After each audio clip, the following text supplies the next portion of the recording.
In 1793, along the rushing waters of the Blackstone River in Pawtucket, Rhode Island, the first successful water-powered cotton mill in America roared to life. Its spinning frames, built from secrets smuggled across the Atlantic, turned raw fiber into thread at a speed no human hand could match. This was not merely a factory.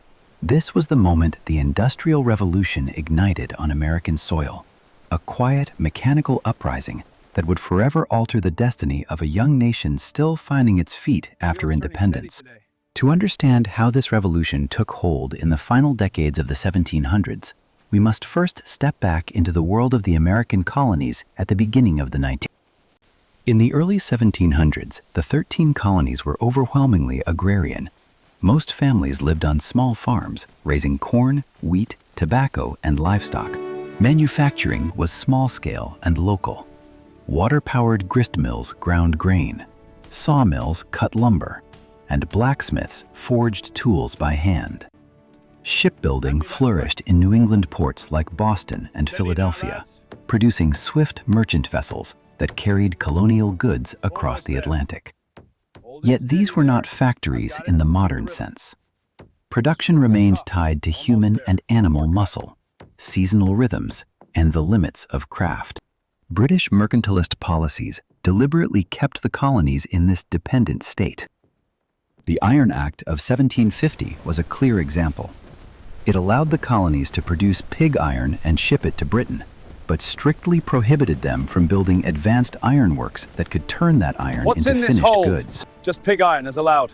Step aside for inspection. Aye, step aside. Britain wanted raw materials from America and finished products sold back to America. This system enriched the mother country while stunting colonial industrial growth. Colonial entrepreneurs chafed under these restrictions, but for most of the first half of the 1700s, they had little choice but to comply. Water power, however, already hinted at what was possible. Across New England and the Mid-Atlantic, small mills harnessed rivers and streams.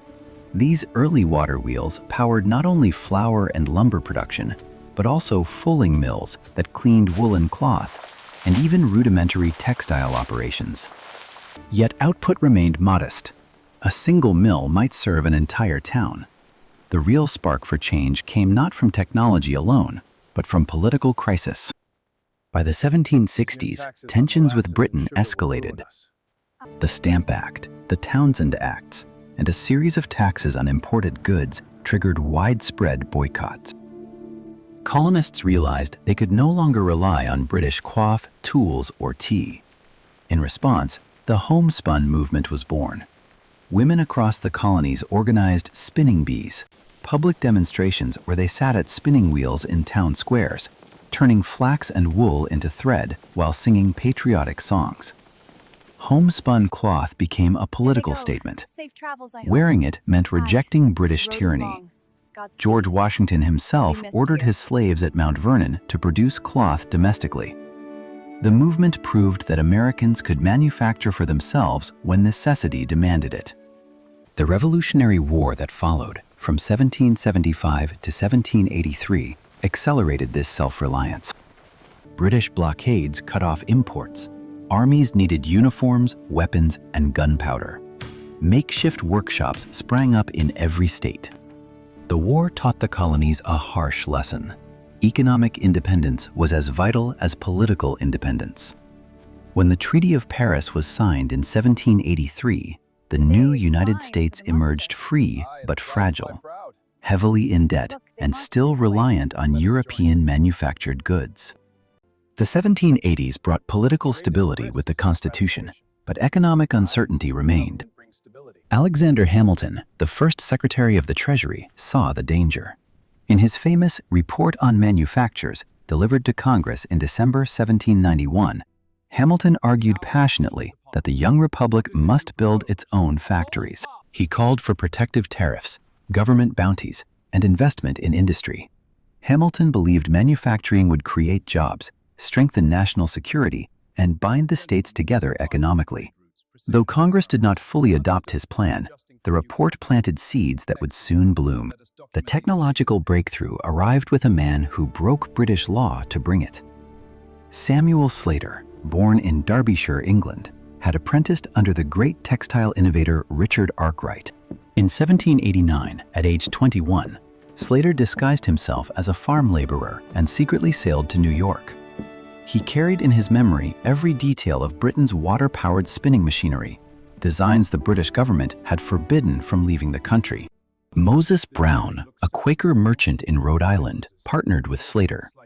Together they built America's first successful water-powered textile mill. In 1793, the mill opened in Pawtucket. Its wooden frames, powered by the Blackstone River, spun cotton into yarn faster than any cottage spinner could dream. Within months, the mill employed dozens of workers, many of them children as young as 7. Slater's system, soon called the Rhode Island system, combined British technology with American conditions, family labor living in company-owned villages. The success was immediate. By the late 1790s, Slater and his partners had expanded to multiple mills. Other entrepreneurs copied the model. The factory system had arrived in America. At almost the exact same moment, another invention transformed the South. In 1793, a young Yale graduate named Eli Whitney, visiting a Georgia plantation, invented the cotton gin. This simple machine, powered by hand or animal, separated cotton seeds from fiber at a rate 50 times faster than manual labor. Suddenly, short-staple upland cotton, previously unprofitable, became king. Southern planters rushed to clear land and plant more cotton. Exports soared. The cotton gin did not create factories in the South, but it created an explosion of raw cotton that fed northern mills. The economic link between northern industry and southern slavery was forged in the final years of the 1700s. By the mid-1790s, textile mills dotted the rivers of New England and the mid-Atlantic. Early ironworks in Pennsylvania and New Jersey began experimenting with larger forges. The Patent Act of 1790 encouraged inventors by protecting their ideas. Oliver Evans in Delaware developed automated flour mills that used conveyors and water power to process grain with almost no human labor. These innovations proved that mechanization could spread beyond textiles. The social consequences were already visible by the end of the Fine decade. evening, wife. The children did well today. Aye, they grow strong. The village feels at peace. Father, may we see the lambs tomorrow? Mill villages sprang up along rivers. Entire families moved from farms to factory towns. Children worked long hours beside their parents, learning the rhythm of the machines. Urban populations in places like Providence and Philadelphia began to grow. Wealth concentrated in the hands of merchant industrialists. Yet for most Americans in 1799, daily life still revolved around the farm. The Industrial Revolution had only just begun, but its foundation was firmly laid. As the 1700s drew to a close, America stood at a crossroads. The colonies that once shipped raw materials to Britain now possessed the technology, the ambition, and the river power to manufacture for themselves. Samuel Slater's mills hummed. Eli Whitney's cotton gin transformed southern fields. Hamilton's vision of a manufacturing nation no longer seemed impossible. The Industrial Revolution in America did not arrive with thunderous fanfare.